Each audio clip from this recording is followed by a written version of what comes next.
Part 2. A vast emerald green world spread before him. Ains looked around, and then chuckled at his post-teleport reflex to check if anyone was around.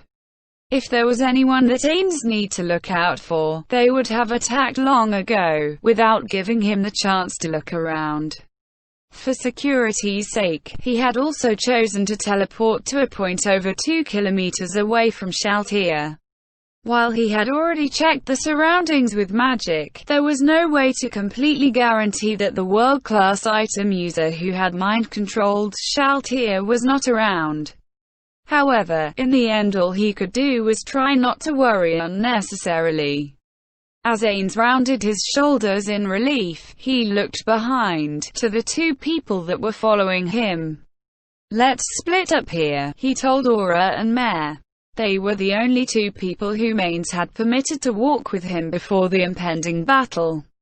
He had already ordered those subordinates who had tasks outside back to Nazarick. Apart from Aura and Mare, only Sebas and Solution were still at large. The main reason he had chosen them was to play on his enemy's emotional weakness. Unlike Demiurge and Cositus, who were heteromorphs, Aura and Mare were humanoids. Perhaps their foe would be unwilling to slay such adorable humanoid children. Of course, perhaps the enemy might really be that ruthless. Even so, he wanted to have people around in case something happened. Although, it might not help at all. Ains looked at the two mismatched gauntlets on Mare's hands. The right one was fashioned in the shape of an angel's sleek hand and glowed with silver light, but the left one resembled a demon's claw, covered in hooks and spikes. The crimson radiance of magma leaked through the fissures on its surface. Then, he turned to Aura, and at the large scroll behind her. "If you are outnumbered, retreat to Nazarick immediately." "Understood." Aura nodded, her face stiff. Mare rushed to lower his head as well. "Listen well, you must retreat. This is also part of my plans. In addition, the items I have given you are the treasures of Nazarick. You cannot allow them to be taken, no matter what. In some ways, they can be considered more valuable than you are. Do you understand?" Ains exhorted. Ains felt uneasy over Aura's somewhat reluctant response. If she disobeyed his orders due to her loyalty, it might lead to a fatal problem. After hearing their replies, one energetic, one shy and retiring, a question arose in Ains's heart. In truth, which do I value more? He did not want to use a world-class item to save Shaltia. From that point of view, one could say that he valued the items more. However, the reason for not using the world-class items was the same as what he had told Albedo in the treasury. They were aces in the hole, which could turn any defeat into a victory. It was one thing if there was no other way to save Shaltia, but since there was still another possibility, it would be wiser not to use them yet. Leaving these reasons aside, which was more important? The NPCs who had been painstakingly crafted by his companions, and who were now sapient and loyal beings, or the world-class items which symbolized the adventures which had raised the standing of Ains Ulgaun within the game YGGDRASIL. Though Ains thought deeply about the matter, the fact that he could not reach an answer troubled him. Perhaps he might have been able to conclusively state his answer before coming to this world, but now, he could not. The results of his guildmates' painstaking and intricate labors were these NPCs, who had the ability to think and feel. "Because I'm planning to kill this NPC, who's like a child. I'm planning to kill Peroncino's daughter." Frustration filled Ains's heart. One could also call it a form of guilt. However, Ains's keen gaze zeroed in on Shaltia's potential location. It's the only way to break the control of a world-class item. He had spoken those words to convince himself. After seeing the looks in Aura and Mare's eyes, Ains felt that it was not good to worry them further, and changed the subject. Then, work together with them. Keep an eye on the surroundings. Ains pointed to the 4 huge clumps of meat that were leading the way for them. They were 2 meters wide and their bodies were pink. However, these monsters had countless cloudy white eyes. It looked as though the eyes from all manner of corpses had been haphazardly stitched together. These were undead beings made with the create high-tier undead skill, eyeball corpses. Ains had used his entire day's worth of that skill's users to make these eyeball corpses, because they were the nemesis of stealthy beings, whether they used magic or skills to do so. Their cloudy eyes were not ornamental, but possessed outstanding perception. Even the specialized Ranger aura could not match them. Although their effective combat level was low, their emphasis was on detection ability and not fighting power, so his aim was to have them support aura for targeting duties. Understood. However, will they obey my orders? There will be no problems in that respect. I guarantee it. Also, you should link your minds with magic. That way, you can act as a command center and patrol the area in peace. Okay. Although it would be faster for me to go myself, we don't know where those guys are. Got it. Then, after Mare uses his stealth-enhancing magic, we'll take these guys and lay low. That sounds fine. I'll leave that to you. Ains quietly smiled, though it could not be seen, as his face could not move. The last person to enter the room was Demiurge, who threw himself down on an empty seat. It clearly illustrated his mood, given that he would never act so impolitely under normal circumstances. Well, is there an explanation for this? Demiurge narrowed his eyes as he directed that intense question to Albedo, seated opposite him at the table. Why did you agree to this? His tone was even, but that was simply a thin veil draped over the surface. Everyone could feel the barbs in his words. When a typically calm person displayed great emotion, the distance between his usual behavior and the abnormality made that emotion seem even more intense to others. However, this was not quite accurate, because Demiurge was very worked up, and none of his comrades had seen such agitation from him before. However, in the face of this questioning, filled with hostility or even killing intent, Albedo remained unmoved. This was Ain Sama's decision. How can we subordinate suppose? Why? The question interdicted Albedo's reply with the finality of a guillotine's blade. Why? When Ain Sama left for the human city, Erantal, you were the one who insisted on having a guardian follow him. Why did you agree to this now? You should be worried about Ain Sama's safety now, as you were then. Albedo inclined her head in response, and Demiurge's face visibly contorted. Then, I'll ask you again. Why did you permit this? His anger seemed to shake the room. This intensity was completely unlike the Demiurge whom they were familiar with. Cositus slowly turned his head, looking at the 2 people staring each other down. There was worry in his eyes. Also, you should have known that Ain Sama was lying, right? Demiurge asked, his voice low and angry. After Albedo nodded again, Cositus exhaled sharply. Both of them knew that this clear, high-pitched sound was one which Cositus made when he was confused.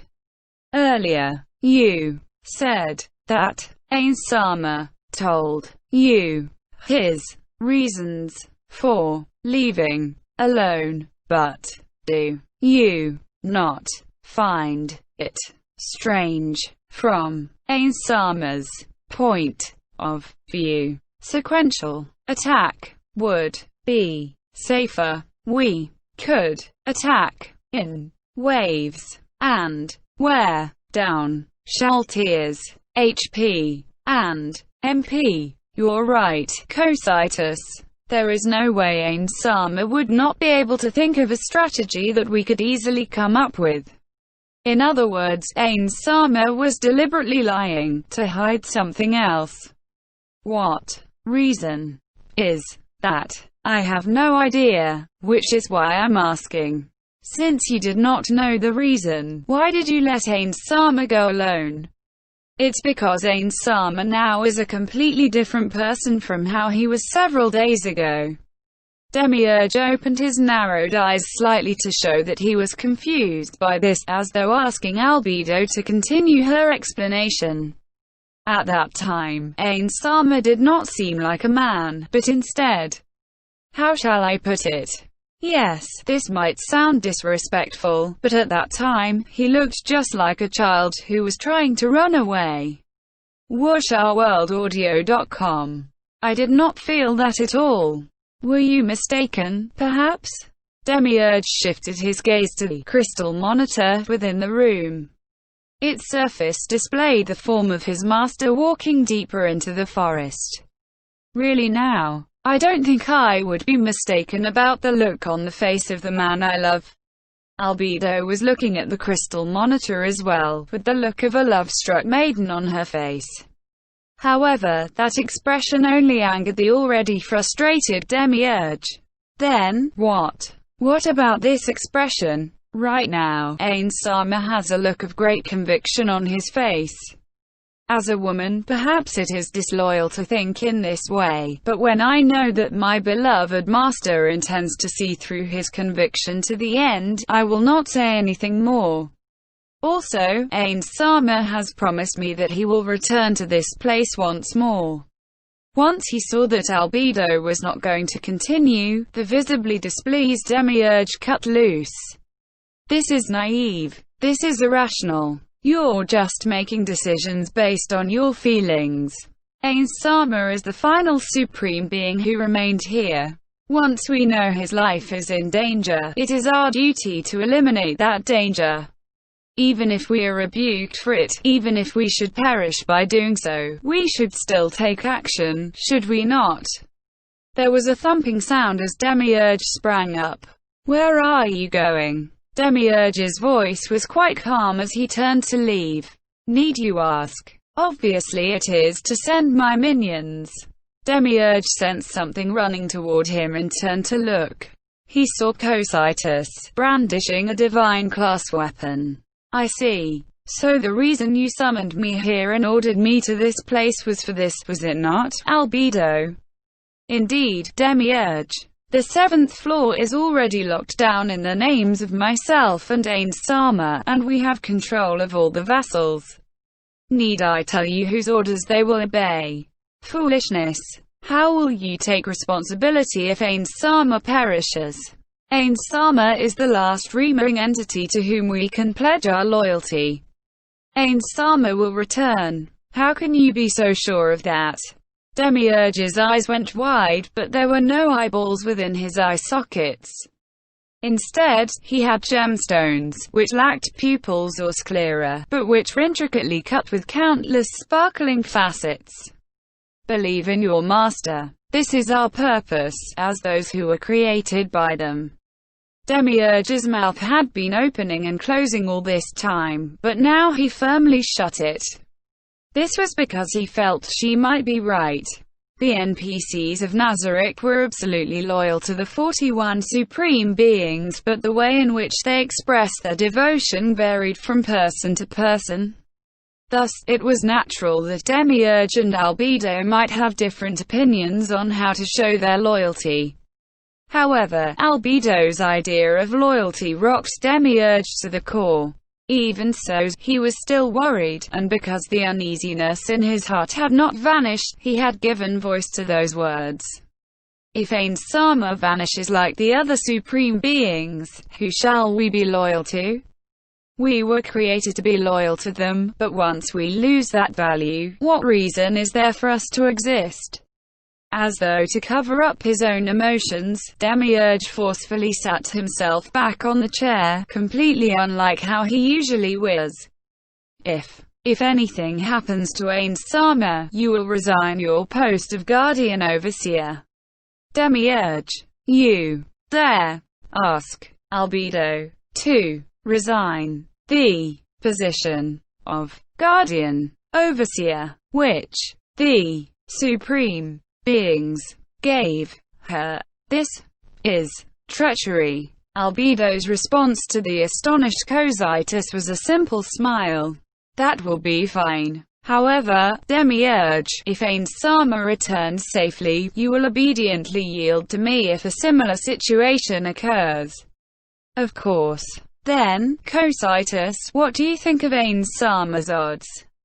Cositus calmly informed the two of them of his opinion. 3, 2, 7. With Ains Sama being 3. Demiurge's shoulders quaked. He could not pretend he had not heard the inauspicious words which Cositus, the mightiest warrior present, had just spoken. However, Albedo was different. As she heard that pronouncement, she continued smiling, her face brimming with supreme confidence. Is that so? Then, let us watch as Ains Sama turns those odds into a victory. After parting ways with the two of them, Ains trod a path towards Shaltir's location. The reason why he could discern the directions of north, south, east, and west and head straight for Shaltir was thanks to his skills. After passing through the trees, he saw Shaltir. She looked completely different from how she had before, like a doll, and it made Ains feel sad. At the same time, he was angry at himself, but he was far angrier at the user of that world-class item. Damn it. He did not curse loudly, but the intensity of those words implied an anger so powerful that even Ains could not fully suppress it. This was despite being one of the undead, who were resistant to such surges of emotion. I decided to spread the name of Ains Ulgaun in order to find my friends. That was the method I selected. Thus, I took action in a low-key manner to avoid pointless conflicts. And yet, why did this happen? Who were they? Who did they belong to? What did they want? Why had they used a world-class item on Shaltir? No matter who they are, once I learn about them from Shaltir, I'll finish them off for sure. Ains's unmoving skull was seemingly twisted by the black, bubbling hatred and murderous intent within him.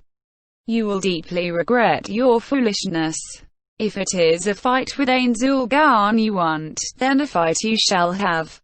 After giving voice to the anger in his heart, Ains's frustration slowly ebbed away. The true battle would begin now, and he had to calm down in order to face it. I'm such a fool. I know there's better ways to do this. Ains cracked a self-deprecating grin. Is this guilt? Or is it because I didn't dare face it? I just wanted to run away. Shaltir was the strongest of the Guardians, but she was not that much stronger. If the other Guardians attacked in waves, victory would be assured. Yet, there was one reason why Ains had not chosen that method. It was because he did not want to see his beloved children killing each other before his eyes. If she had betrayed Ains Ulgaun of her own free will, Ains would have taken that treachery in stride and destroyed her with everything at his disposal. If that was the NPC's will, then as the ruler of Nazarick, he was obliged to deal with it sternly. If she had betrayed him because she had been programmed to do so, he would find the best way to compromise with her. However, Shaltir's situation now was different from all those scenarios. She was under mind control, and the one at fault was Ains, who had not anticipated such a situation. Thus, he was the only one responsible for this. He wanted to finish it with his own hands. Ains removed one of his rings. It was a cash item that allowed for resurrection at hardly any cost. Removing this ring symbolized Ains's determination to throw his hat over the fence, because if he could return to life, he would subconsciously relax. This was not a concession, but conviction. With that feeling in his heart, Ains looked to the sky. The enemy hasn't made a move yet. Up till now, the only thing I can sense are the divination spells from Nazarick. Am I being watched? Normally, Ains would have many defensive spells layered on himself. The anti-divination countermeasure he used in Kaini village was one of them. In YGGDRASIL, friendly fire was disabled, so his friends could cast divinations on Ainz as normal. However, things were different in this world. If Albedo and the others wanted to observe Ainz, Ainz would automatically respond with a magical counterattack. If that happened, the counterattack would clash with Nazarik's defensive network. If he was not careful, Ainz might be hit by the network's own counterattack and take unnecessary damage. This was why Ainz had disabled the offensive spells linked into his countermeasures and only used the one which told him the origin of any divination spells. What he learned from him was that nobody was observing him other than Nazarik. Ainz tilted his head, unable to make sense of things. Could it be that Shaltir was actually abandoned here by accident? And I wonder if Albedo saw through my lie. Good grief. Although, don't you think this feels like a wager, Shaltir? Of course, there was no reply from the blank-faced Shaltir. Ainz looked to Shaltir. He ran a simulated battle through his head, and felt like fleeing. While he had resolved himself just now, just standing here filled him with incredible mental stress. Though he was prepared to sacrifice himself, no, it was precisely because he was prepared to die that the remnants of Suzuki Satori, the weak-spirited human, was afraid. What came next would be a battle to the death. This was not a fight in a game like YGGDRASIL, this was a true death match. This was unlike his battles with Negin and Clementine after he had come to this world, where he had fought more like trampled people that he vastly overpowered. This time, the outcome was in doubt, and he was starting from incredibly unfavorable conditions. If he were not undead, and if I were not the leader of the great underground tomb of Nazarik and the representative of the guild, I might not even be able to clench my fists. Ainz chuckled to himself, as though to exercise all his negative emotions. The fear of death had vanished, and he was no longer uncertain over the possibility of being defeated. The proud memories of his glorious past gave Ainz strength. I am Ainz Ulgaun. How could this name ever be defeated? He was the owner of the great underground tomb of Nazarik. He would prove that his title was not for show. Ainz's eyes were keen as they studied the defenseless Shaltir. Then, let's start, Ainz shouted as he cast his spell. He carefully selected a spell from his massive repertoire of magic and activated a 10th tier spell. Body of Effulgent Beryl. Ainz's skeletal body glowed green, and then, ha! He laughed, his eyes never leaving Shaltir as he cast his spell. He laughed because of this unexpected outcome, and also because he had won a big bet. Exactly as I had expected. As long as they don't consider my actions to be a clear sign of hostility, the NPCs won't even enter combat status. It's just like how it was in the game. These actions were identical to those of mind-controlled monsters in YGGDRASIL. The fact that the game's logic could be used here slightly improved the massive disadvantage he faced. That being the case, I'm sorry about this, Shaltir, but I'll have to ask you to stay that way before the battle starts. Ainz continued casting various spells. Fly. Bless of Magic Caster. Infinity Wall. Magic Ward. Holy. Life Essence. Greater Full Potential. Freedom. False Data. Life. See-Through. Paranormal Intuition. Greater Resistance. Mantle of Chaos. Indomitability. Sensor Boost. Greater Luck. Magic Boost. Draconic Power. Greater Hardening. Heavenly Aura. Absorption. Penetrate Up. Greater Magic Shield. Mana Essence. Triplet Maximize Magic Explode Mine. Triplet Magic Greater Magic Seal. Triplet Maximize Boosted Magic Arrow. This seemingly endless stream of spells surrounded Ainz's body. Then, here I come. Those words, spoken after he had finished his preparations, were directed at Shaltir and himself. The first thing Ainz did was to use one of the ultimate moves of magic, those spells which surpassed the 10th tier of magic. These spells were known as super tier magic. From the perspective of the tiers of magic, spells of this level could be considered spells, and not spells at the same time. To begin with, they did not consume MP, but instead they could only be used a limited number of times per day. When one first learned them, they could only be used once per day. Every 10 levels after level 70, however, one could use them an additional time per day. One could learn a single super tier spell per level. Rather than call them magic, they might be better described as skills.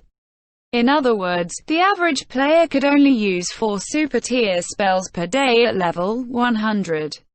One might ask at this point why not consecutively cast super tier spells to defeat Shal tier. Indeed, the destructive power of super tier magic was unrivaled, dwarfing even that of 10th tier spells. If one could cast super tier spells one after the other, even the damage alone would only be survivable by a vanishingly small fraction of level 100 players. Shal tier was not among that number, so that would definitely defeat her. However, he could not do that. The reason was because super tier magic spells could not be cast one after the other. To begin with, each super tier spell need a certain amount of casting time. Cash items could remove that casting time, but another penalty prevented the repeated casting of super tier spells. Once any member of a team cast a super tier spell, every member would be penalized by being unable to cast such spells for a certain period of time, in other words, a cooldown period.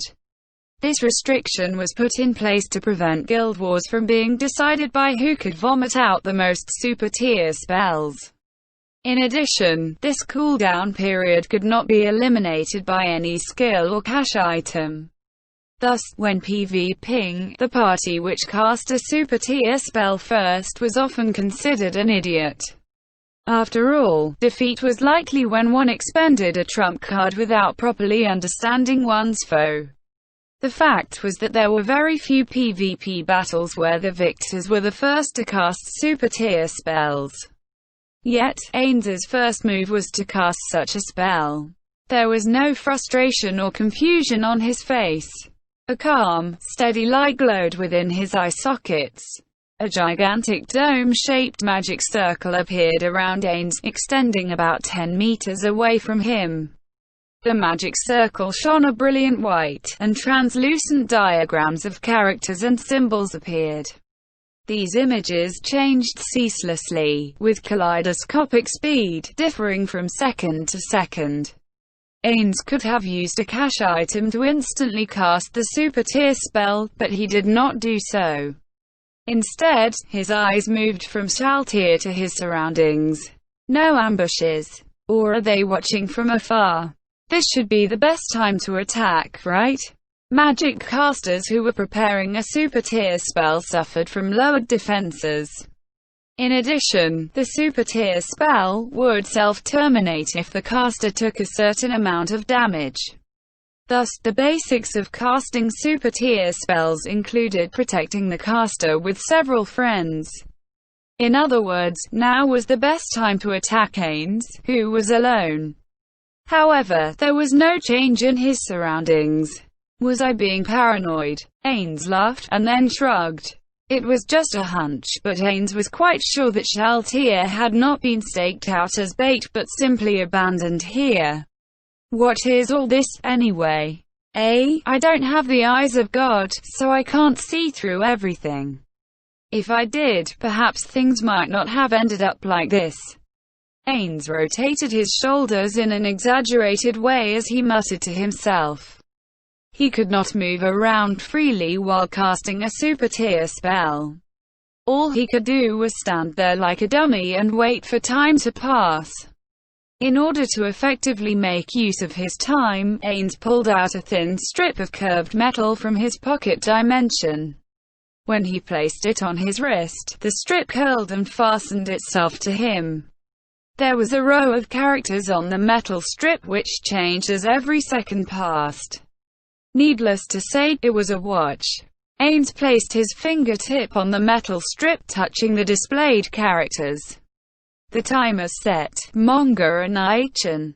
An incredibly fake, cutesy, and high-pitched girl's voice echoed through the surroundings, and it was hard to resist the urge to knit his brows. "Why can't I turn off the voice on this watch?" Ains grumbled, but he did not actually mean it. He could easily mute it with the use of creator tools, but Ains had not done so. The person who had lent her voice to this watch was Bukabuka Uchigama, the guild member who had made Aura and Mare. If he turned off her voice, it would be the same as an ordinary watch. The reason why such a mainstream voice actress like herself would affect such a vexing tone was clearly because she wanted to tease Ains. Shaltier Bloodfallen's creator Peroncino was her brother. He got along very well with Ains. Thus Bukabuka Uchigama treated Ains as her brother's friend, resulting in this. However, it might not have been a prank. She frequently voiced lowly characters in Oroges, and the voices of those characters sounded like that strange voice from just now. Therefore, she might have just been using her working voice. When Peroncino realized his sister was voice acting for a game he wanted to buy, his interest in it plummeted. Ains smiled bitterly as he recalled his comrade's complaint. "Well, it's true, if I heard Bukabuka Uchigama's voice while surfing the net, I'd be shocked too." As Ains expressed his thoughts to his absent friend, he continued pulling out several wooden sticks from his pocket dimension.